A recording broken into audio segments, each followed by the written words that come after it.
take the time to be moved by the landscape that surrounds you. And then you will nourish yourself far into the future.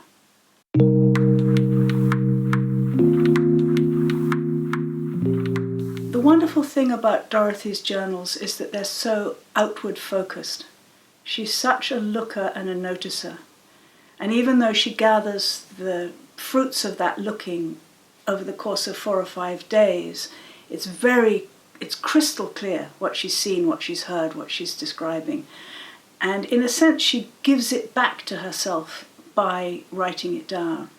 So she has the pleasure of noticing the colour of the light on the slopes of the hills, or the small bird singing on the bough, and then she experiences it again in writing it.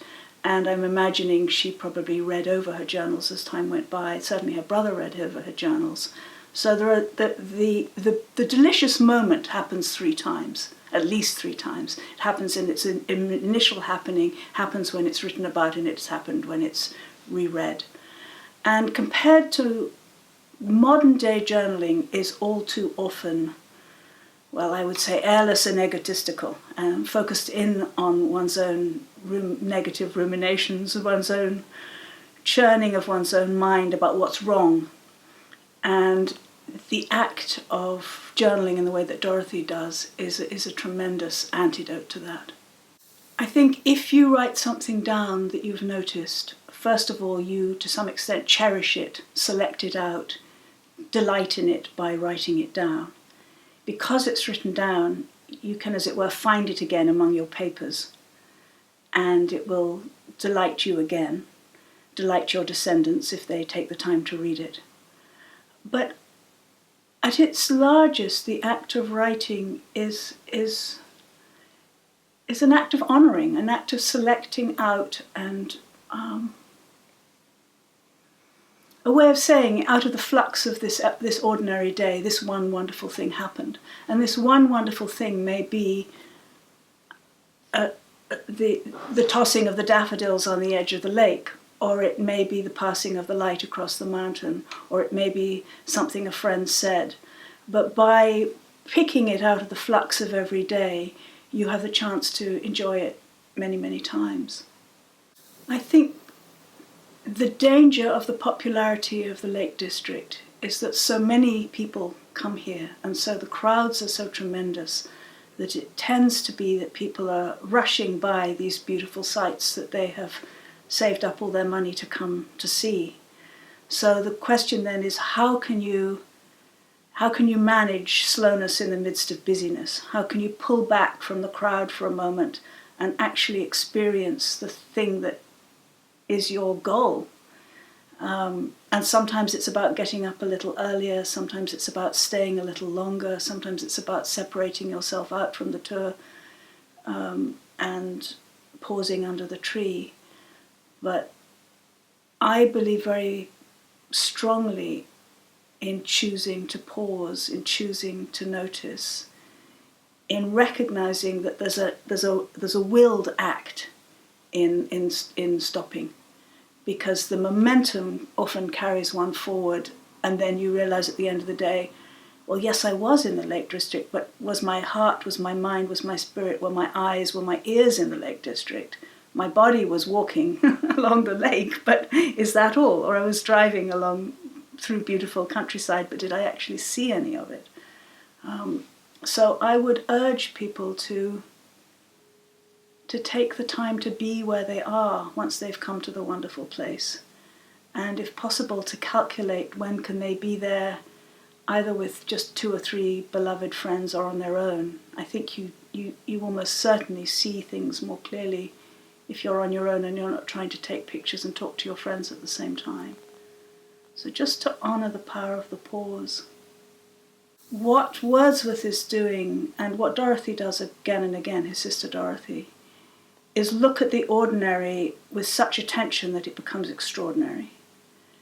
And that's partly the power of the pause, and it's partly the willingness to be astonished, the willingness to marvel and delight in in something that many people would pass on by. I forget now who it was who said, if you want to see something new, take the same road today as you did yesterday. In other words, if you have a continuum of ordinariness, when you see something new, it will be clear to you because you already have the pattern of the usual in which the novelty shines out, against which the novelty shines out.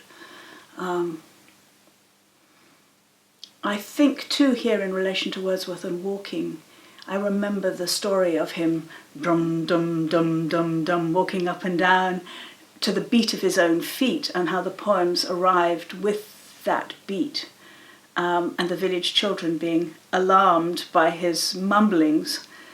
So it's a way he had provided himself with the spine, with the armature of the shape of the poem, and then that, as it were, drumbeat of his feet allowed him to add the music and the images that he had accumulated in the course of other walks on other days. So I guess my image would be like when you have an espalier in a garden, you put up the rods, and then your roses can grow in and out of the rods because they're already arranged. You've got this network against which the roses can support themselves. So I think of the drumbeat of his feet providing the shape into which his poems could then arrange themselves or be arranged. I think in terms of modern life, there's something to be said here just about not being a couch potato. So it's not just that William Wordsworth and Dorothy Wordsworth wrote, many of their living days. It's also that they were active, and they went out into the world, and they were available to the world.